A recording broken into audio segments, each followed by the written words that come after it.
Hey everyone, Patrick here. Thank you so much for tuning into this week's episode of the Wealth Standard Podcast. We are still talking entrepreneurship, just a couple interviews left before we move on to our next season. But listen, this is an interview I've been looking forward to for quite some time, and it's with an individual named Walter Williams. He is a distinguished professor of economics at the George Mason University. He is also the former chairman of the audit committee, also best-selling author of Up From the Projects, an autobiography on race economics, how much can be blamed on discrimination. It's a question in the subtitle. He also wrote American Contempt for Liberty, as well as Liberty versus the Tyranny of Socialism, controversial essays. And Walter also told me on the interview, I just finished the interview, that there was a video done based on his biography, which is called Suffer No Fools. And all of those links can be found at walterewilliams.com.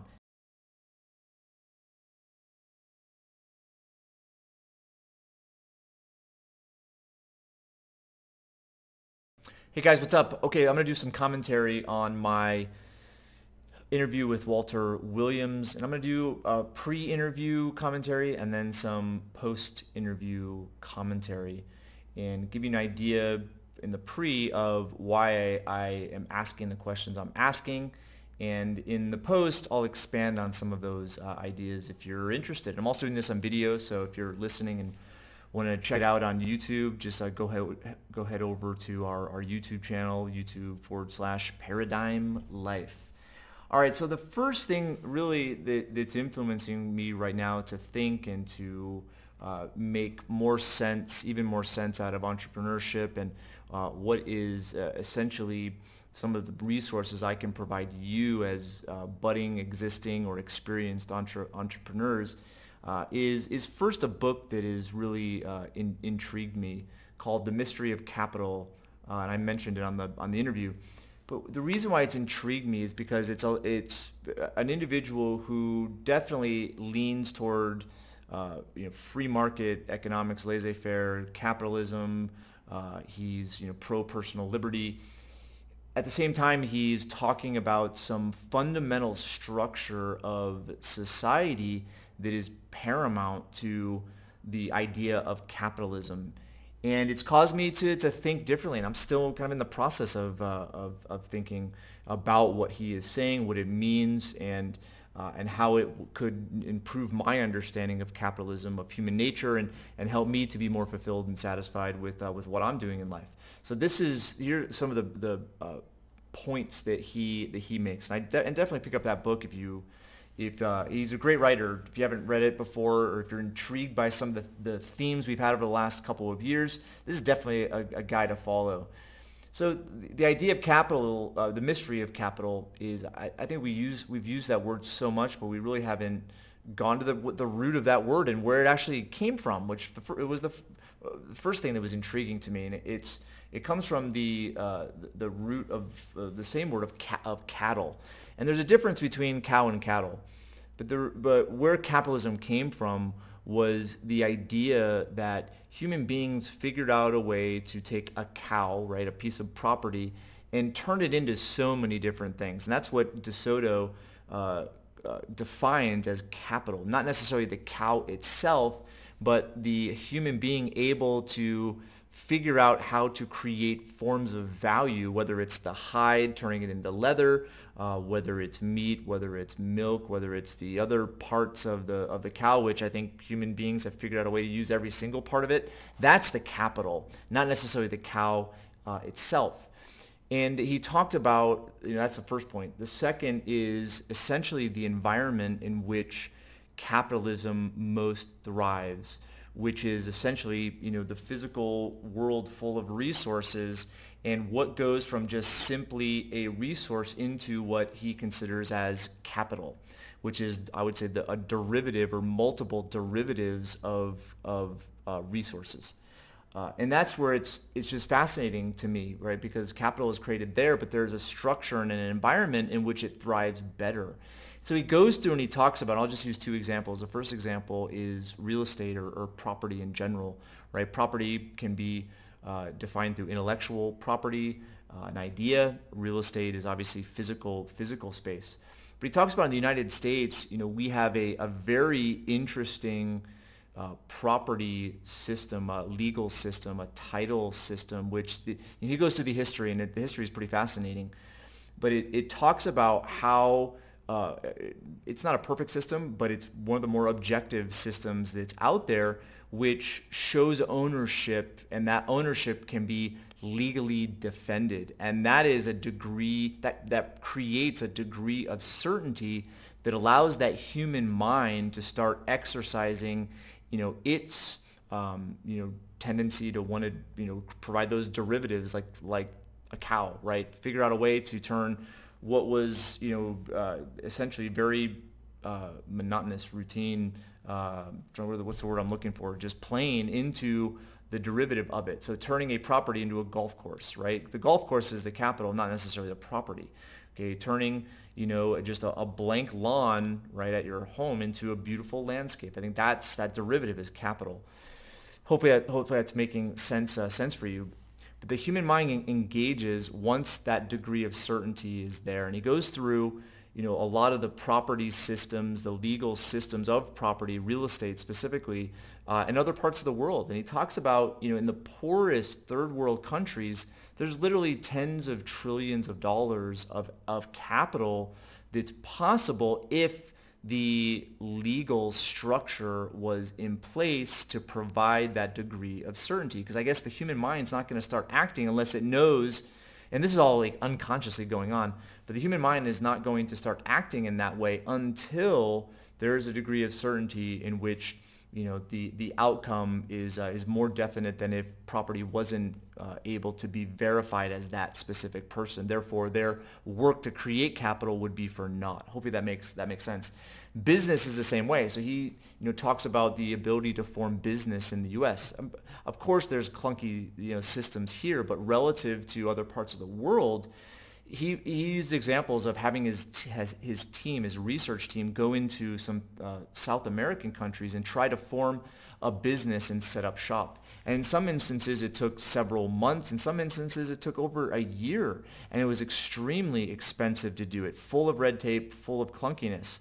Therefore, the ability to provide that foundation of certainty it inhibits the human mind from now being able to create a legitimate business and improve and innovate and make it even better to provide even more value for people. For that, Adam Smith's invisible hand to be exercised. And so it was fascinating, and it's caused me really to think about, okay, what is the proper role of government? Is government the best institution to create that system? Maybe not. It's created the U.S. property system, but is there a better system? And how can governments go, not necessarily the U.S., but how can governments go, well, actually, yeah, the U.S. How can governments go from a more just loose and subjective system to an even better, objective system than what the U.S. has, whether that's blockchain or otherwise? I think we're always looking for a more solid foundation, a higher degree of certainty, and it's almost it's not conscious. It's like we seek that, and so it's caused me just to reflect. And I asked Dr. Williams a few questions in that regards, just about the environment and the importance of the environment.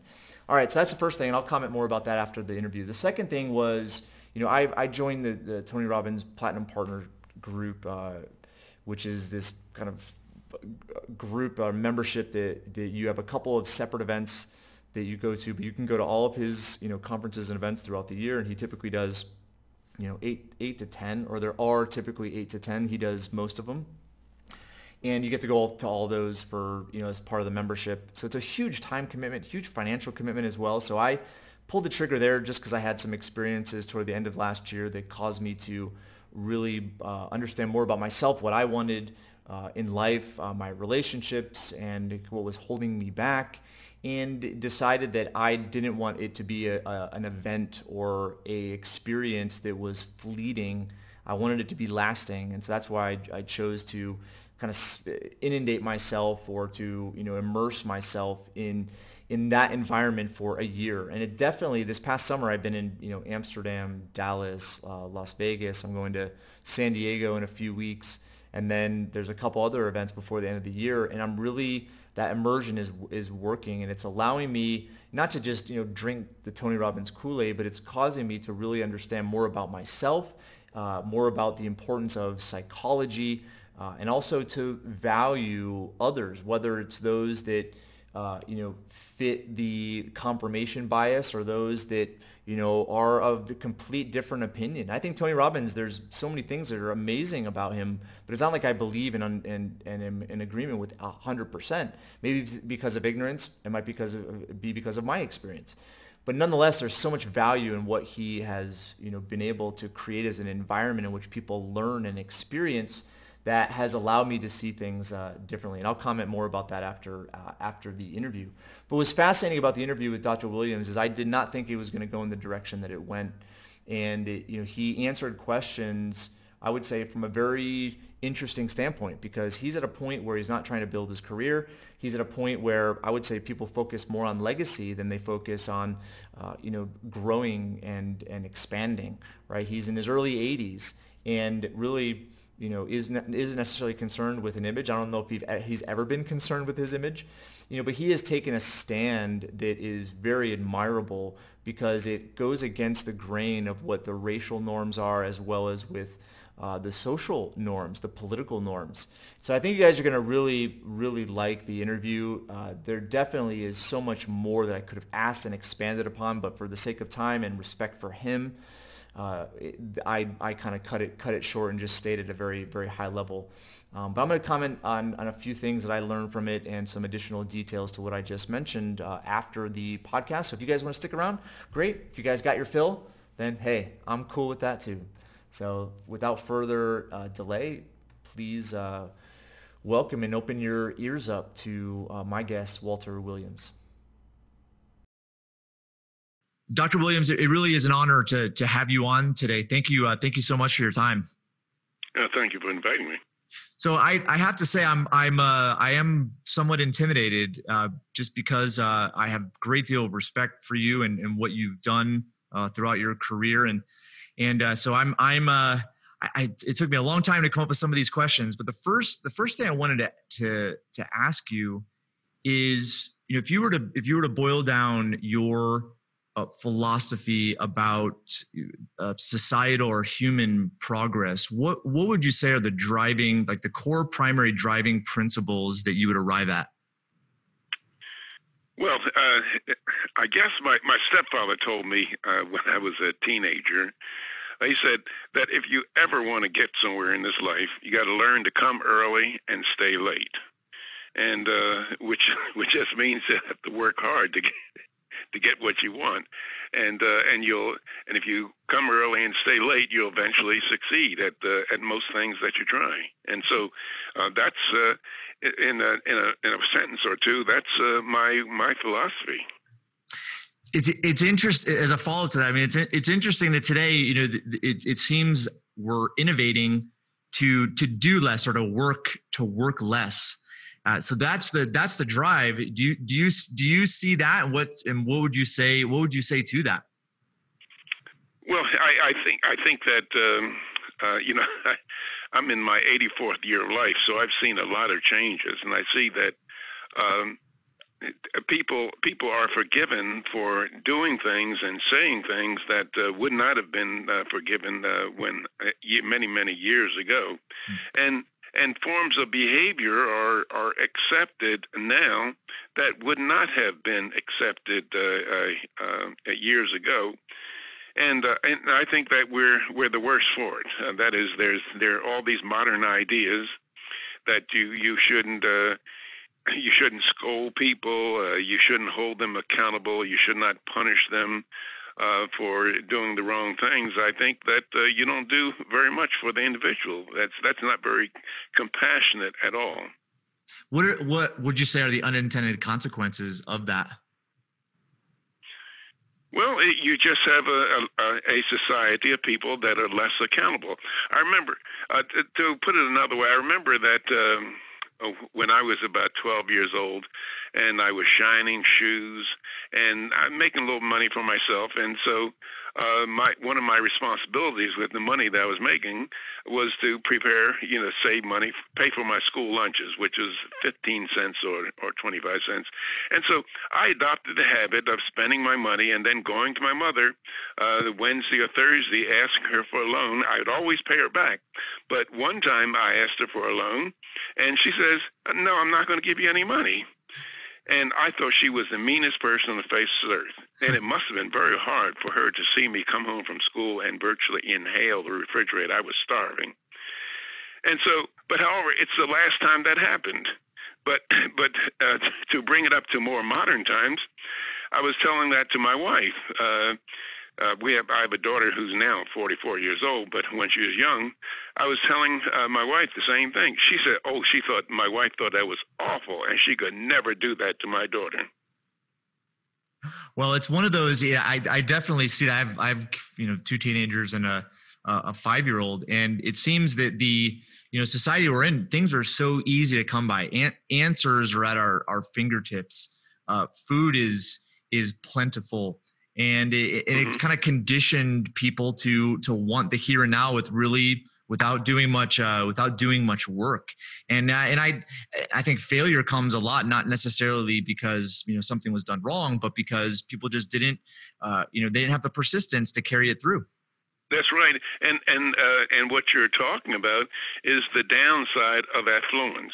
That is, we have so much wealth. That is, we as parents today, we try to give our children what our parents, at least in speaking in my case, what our parents could not ever give us, but we wind up not giving our kids what our parents did give us. That is, discipline, responsibility, and respect for authorities. Yeah, my wife grew up in Mexico, and and it was not a very nice neighborhood at all. It's one of those stereotypical neighborhoods, and that is to the T what I would say she started out as a parent wanting to provide kids essentially everything that she had dreamed about. But there's unintended consequences to that because it forms habits that don't necessarily serve a human being later in life. I think you're absolutely right, and we're seeing this with our youngsters expecting things to be given to them on a silver spoon. Kids graduating from college not knowing very much, but expect to be a vice president the first month or two on the job. and so this is this is it's the reality that we live in, and I look at how you have championed free markets, personal liberty, limited government, and I would say today that is definitely not the guiding principle that society is using. Where do you see maybe what we've just been discussing with the mindset and perspective of the rising generation, and as it relates to the principles that you have championed for so long? Well, I'm not very optimistic, and I hope I'm wrong about not being very optimistic. But if you ask a question, being a little more general, if you ask a question, some people have asked me, well, what can we do? Where is our country headed? And I ask people, are Americans as human beings, are we any way basically different from the Romans, the Spanish, the French, the British? These are great empires of the past that went down the tubes. And they went down the tubes for generally the same thing that we're doing today, that is bread and circuses.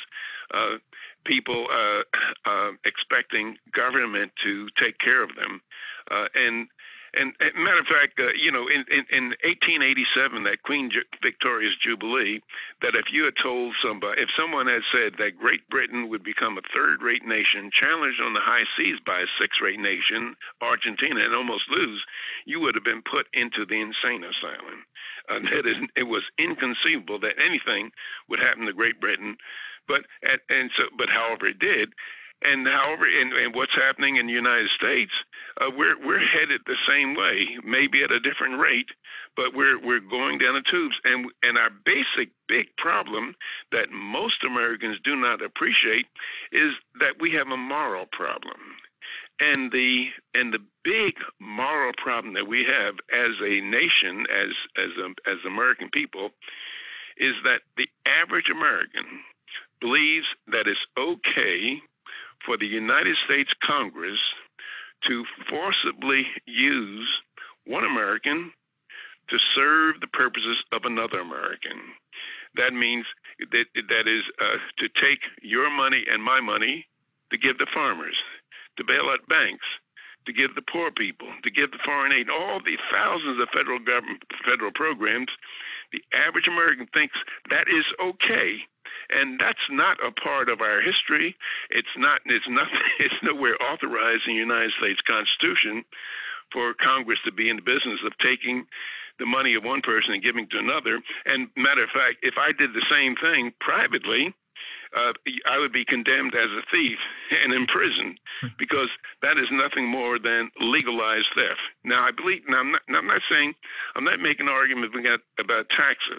That is, we all should pay our share of the constitutionally mandated functions of the federal government. But there's nothing in the Constitution that authorizes Congress taking the earnings of one person and giving it to another. And now, I'm not saying that I'm not for helping our fellow man in need. I think helping one's fellow man in need by reaching into one's own pockets to do so is praiseworthy and laudable. Helping one's fellow man in need by reaching into somebody else's pockets to do so, I think is worthy of condemnation. And for the Christians among us, when God gave Moses the 8th commandment saying, "Thou shalt not steal," he probably did not mean thou shalt not steal unless you get a majority vote in the United States Congress. Well, I heard a quote recently that I was thinking about as you were speaking, explaining that, where beliefs are a poor substitute for experience. And I look at, what you just said. On the surface, it seems like it is a moral good where people are being taken care of. At the same time, you don't provide and don't allow for the actual experience of people to take care of others and be charitable. Yeah, that's right. And the American people are the most charitable people on the face of the earth. That is, all these welfare programs did not start until the 1950s or 1960s, and maybe a few in the 1930s.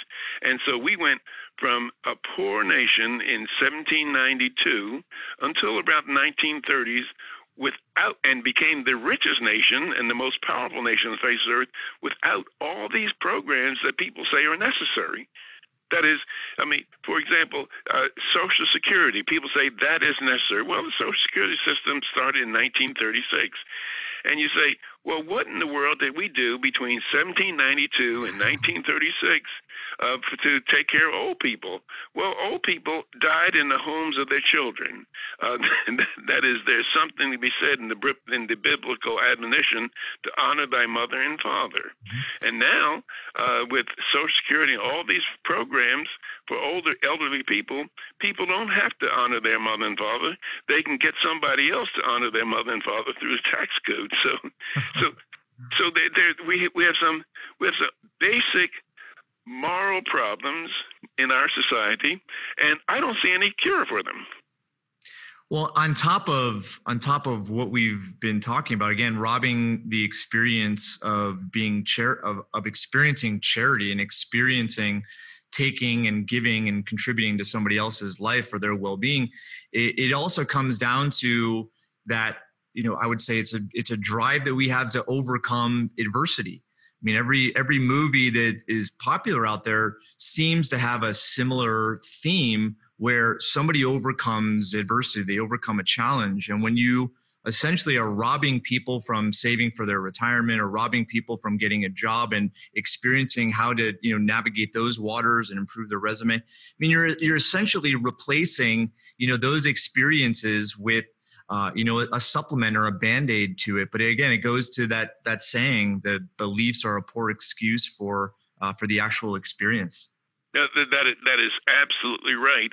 And one of the tragedies, and it's a natural, the tragedy cannot be avoided, and that is people tend to think that what we see today has always been. And that's not true. For example, you're talking about people working. I had the last time I asked my mother for money other than in loans for lunches was when I was 12 years old or 13 years old, and I had all kinds of jobs after school. And we lived in the Richard Island Housing Project, which is one part of the slums in North Philadelphia. And I did think after school jobs, shining shoes, shoveling snow with my cousin on the Reading Railroad platform, and caddying at golf courses. Now, all these jobs or work opportunities do not exist today for young people. That is, you'll never see a 13, 14-year-old caddying on a golf course. You'll never see 13, 14-year-old kids shoveling snow off of train platforms. The Railroad Workers Union does not want to see a kid doing that for $20 when their member can get $200 for doing the same thing, so they're able to use the law to block that opportunity. And there are many, many work opportunities that are gone today. And the tragedy is that the average person thinks that it's always been this way. That is, the regulations and the kind of behaviors that we see today, the average person thinks, well, it's always been that way. And that's, and I look at, I had a great conversation with my 13-year-old yesterday, and she's one of the more entrepreneurial and loves to always be active and has wanted to work for so long. And she didn't fathom this idea of a paper route, but that's what I had when I was her age.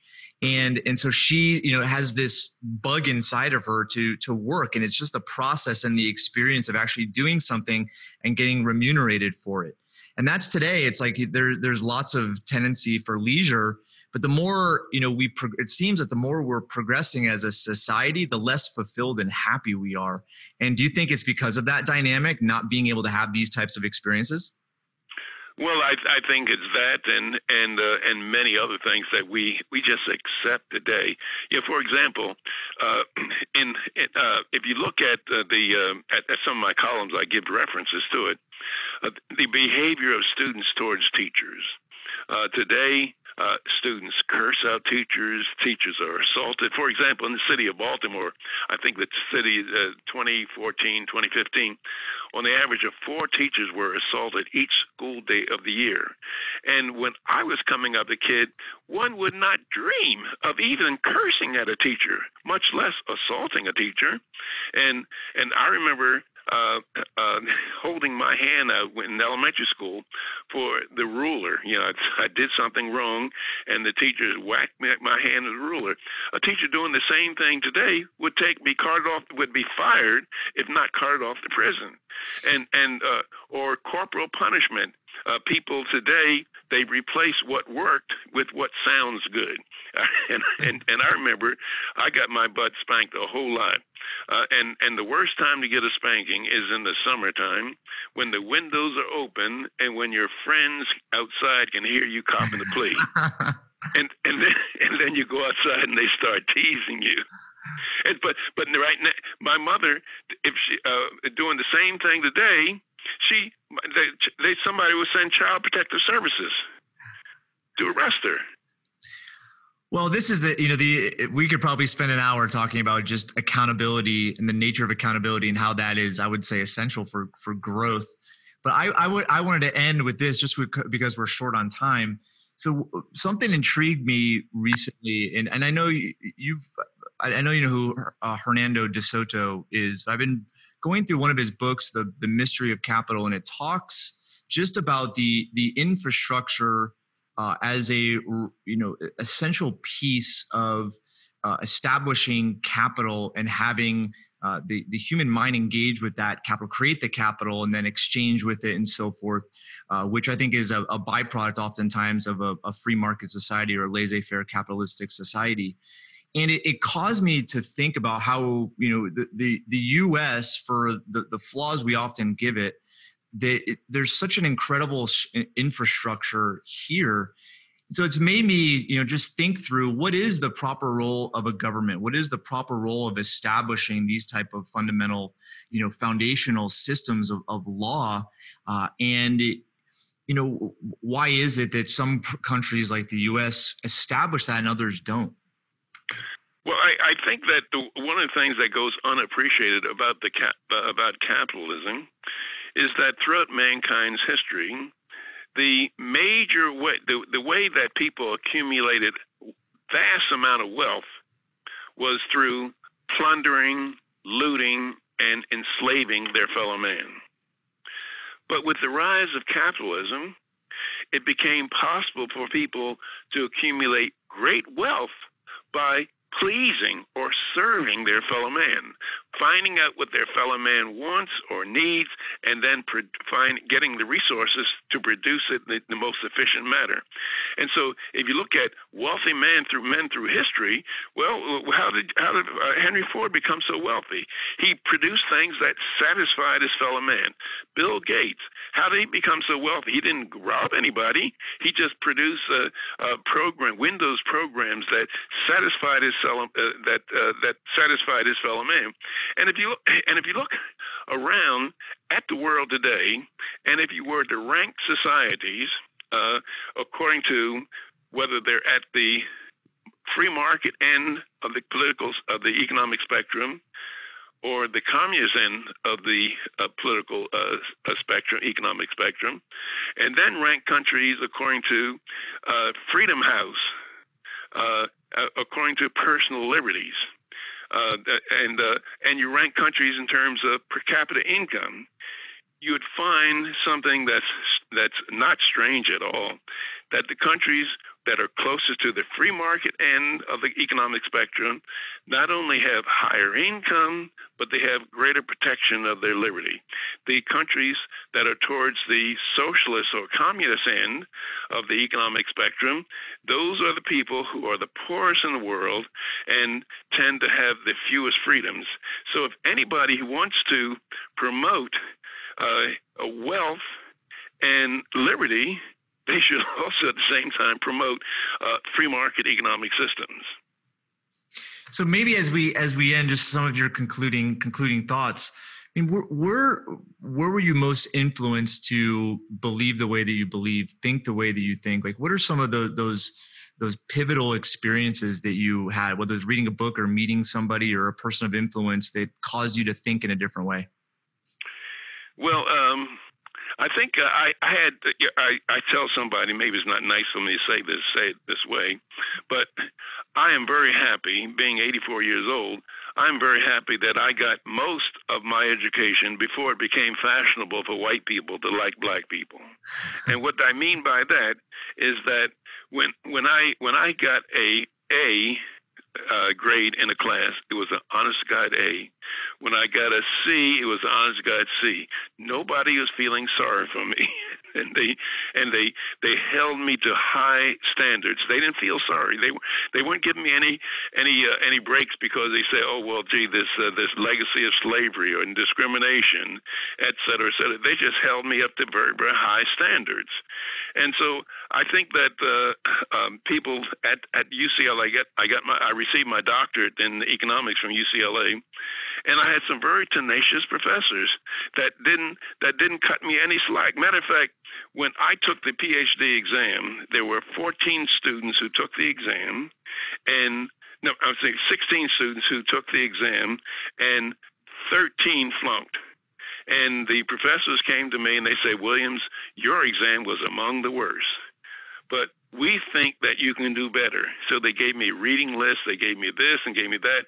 And next time I took the next year when I took the exam, the PhD micro exam, I passed it. And however, if I had gone to Harvard or Berkeley, they might have taken into account slavery, discrimination, et cetera, and given me a break, just passed me anyway.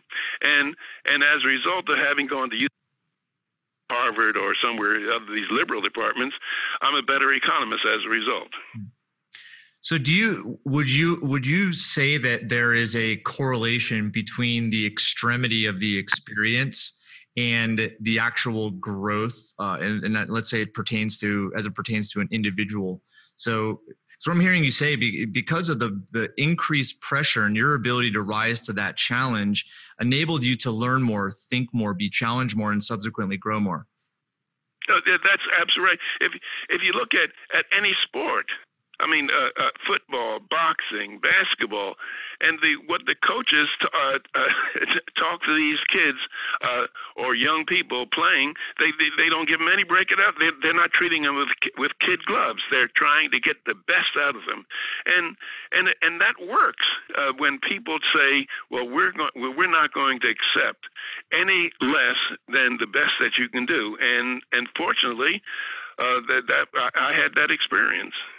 So what was it? I mean, were you born or identify with just a level of confidence at an early age, or was it instilled by your parents? Like, where did that confidence come from? Because most people would cave to that and quit. But what allowed you to rise up, for lack of a better term? Well, my mother, my father deserted us when I was 3, and my sisters 2, and my mother raised us. And she would always tell us, "Look, you're number 2. You got to do better. Or if you're in a society where there's discrimination, you have to be better."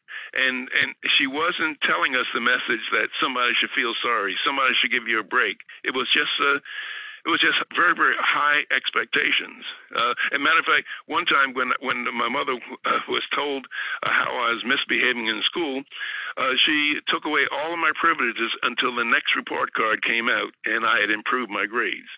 And so that's tough. And she is very, very important in my life, and she's very and she's responsible for setting me up for success. Did you use that same? I didn't plan on asking this, but maybe as a final question, like how have you used that, whether it's with your daughter or your students over the years? How have you created the environment in order for them to grow the most in your presence? Well, I hold my students up to high expectations, and they just have to cut the mustard, and nothing less is accepted. My daughter is a little bit different because I guess fathers are a little bit weaker with their daughters as opposed to their sons. So I guess I was not as pressing with my daughter, but nonetheless, she turned out to be a very, very good person and a very successful person.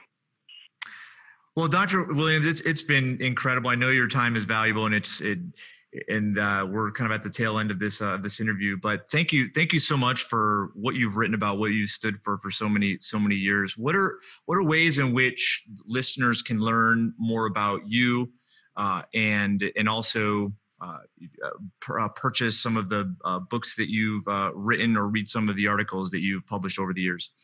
Well, there's a lot of material that I've done, and it's at my website. It's walterewilliams.com. walterewilliams.com.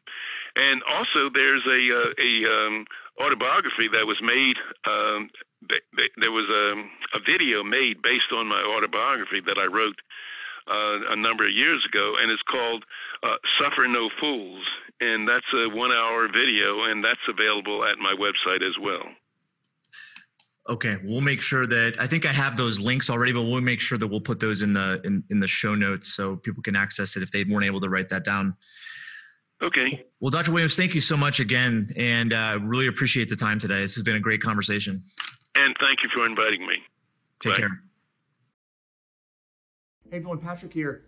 Listen, most of you know that I wrote a book last year called Heads I Win, Tails You Lose, a financial strategy to reignite the American dream. And the book has sold tens of thousands of copies. We're really excited about it. So for those of you who are new listening and haven't had your chance to pick one up, you guys can actually get it for free. So if you head over to thewealthstandard.com/book, then all you have to do is pay for shipping and you will get your copy for free. So head over to thewealthstandard.com/book. Thanks for the support. Hey guys, thanks for sticking with me to this post-interview commentary. And I'm going to get into expanding on a few of the things I talked about pre-interview. But hope you guys liked Walter Williams. If you haven't heard him before, heard him speak, he's one of those guys where you listen to him, you experience him, and you immediately know that there is a lot of wisdom there and a lot of experiences over the years that has caused him to reflect and solidify his view of the world. And I'll get into that maybe in just a second because of the environment he was in which he was able to be nurtured and grow. But I found it interesting the first response to the question I proposed, which is, how would you describe your primary driving principles? If you boiled everything down as all the things that he's experienced, read, teaching students, human progress, what's the primary driving principle? And it was hard work. And it was interesting. I'm not sure if it's hard work meaning like you work the time. I think it's more the intensity around the work and the persistence, that dynamic as it relates to work. And the reason why I say that, I've talked before on the podcast about this, the notion of the second law of thermodynamics, which is the idea of entropy, right? Where when something dies without an environment, it stays the same. But with the environment determines what it becomes. And again, that goes to the first law of thermodynamics, which in large part is that energy can't be created or destroyed. It essentially transforms. And so I found it interesting where the environment, the example I used that I heard from Blair Singer was if a tree falls in the forest, it dies, right? It falls in the forest. If it stays in the forest, it essentially becomes part of the forest. Okay, there's, it decomposes and it becomes food for the other trees and plants and so forth. But if a tree falls in a different environment, like a swamp, when it falls in the swamp, okay, there's way more pressure than if it fell in the forest. And that pressure turns it into something different. And the higher degree of pressure, okay, in that environment, allows for it to become coal and then eventually a diamond. So here you have one outcome based on an input, right?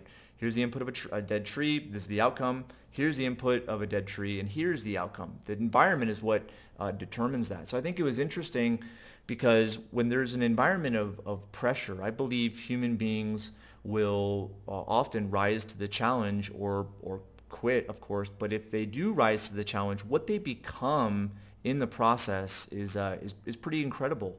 So having an environment in which you're able to be persistent, especially as it pertains to an entrepreneur, looking at how difficult something is should be an opportunity to celebrate as opposed to be afraid of. And that again goes to what I've been learning a lot about, just psychology, not from a formalized standpoint, but psychology, in Tony Robbins' definition, but that psychology is, defined as, the way in which we create meaning of something, okay? And I think psychology, as it relates to, who we are, it has, in large part, has to do with the environment that we're either in or the environment that we have been in. And I think those environments, are often not chosen. And that's what I'm going to speak to is how can you choose your environments and that dynamic versus not choosing an environment and ultimately having it have it chosen for you. So let me go to that first. So you look at one of the earlier episodes with Andy Tanner, talking about this idea of free speech in a difficult environment which students want to be protected from emotional harm. I think that protection of emotional harm is the greatest harm itself because it enables this crowd effect, and essentially the psychology and perspective is determined by the group and the crowd, not necessarily by the individual. A hard environment allows an individual really to dig deep and understand what is possible for themselves.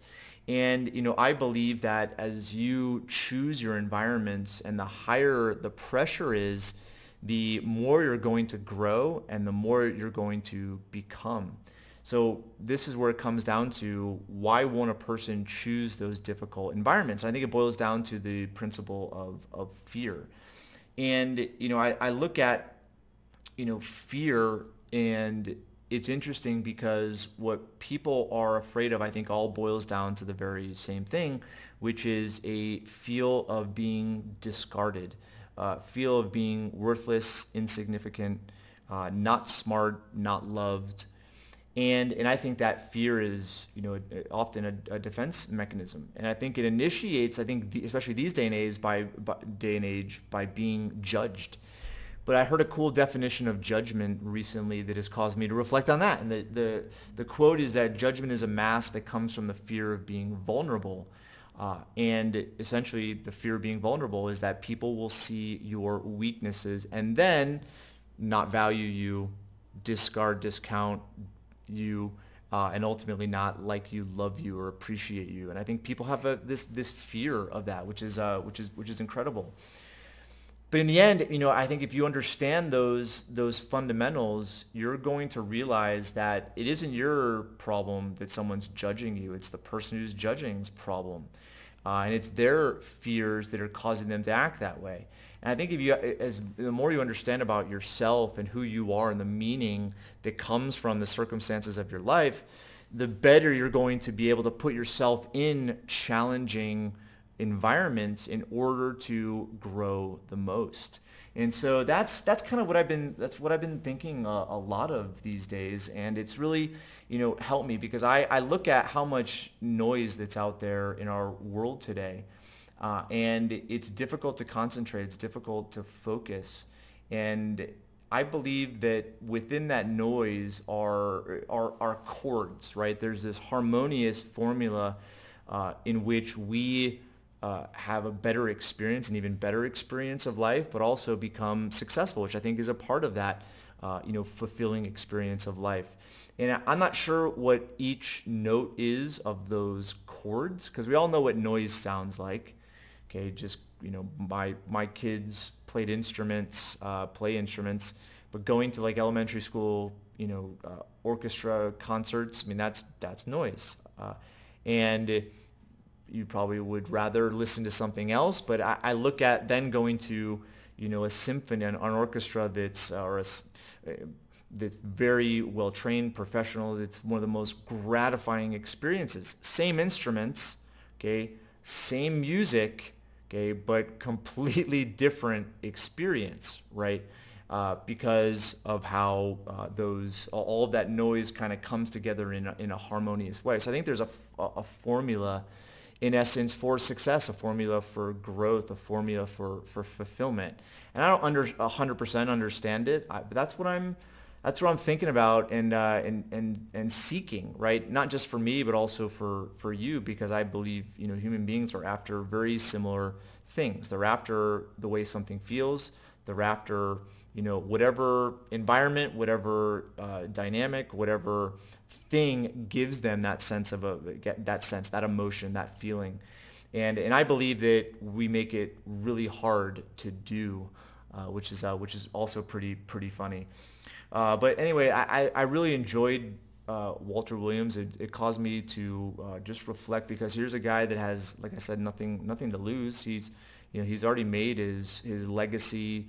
He's written some incredible books. He's also, taught thousands of students and made a difference. Now he's at the latter part of his life, and for him to answer the first question the way that he did was really interesting and really fascinating. And you can see how it led to, the success that he had in his industry. But I think facing, the environment that he was in. Think about it. He's African American, and he is basically cutting against the grain of the liberal agenda, which is often the stereotype of that, that racial segment of society. And I look at, also his views on economics and politics, which is also extremely against the grain. It's free markets, laissez-faire capitalism. And that's put him in a very interesting environment in which he's probably thought deeply about the important things of life. And this is the way in which he decided to answer those questions, which I think should tell us something.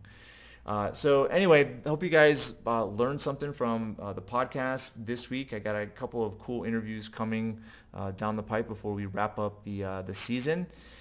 And I hope you guys are having an awesome summer and really enjoying enjoying yourselves, and hopefully you're getting a lot from the podcast and it's helping you to be even more successful than you already are.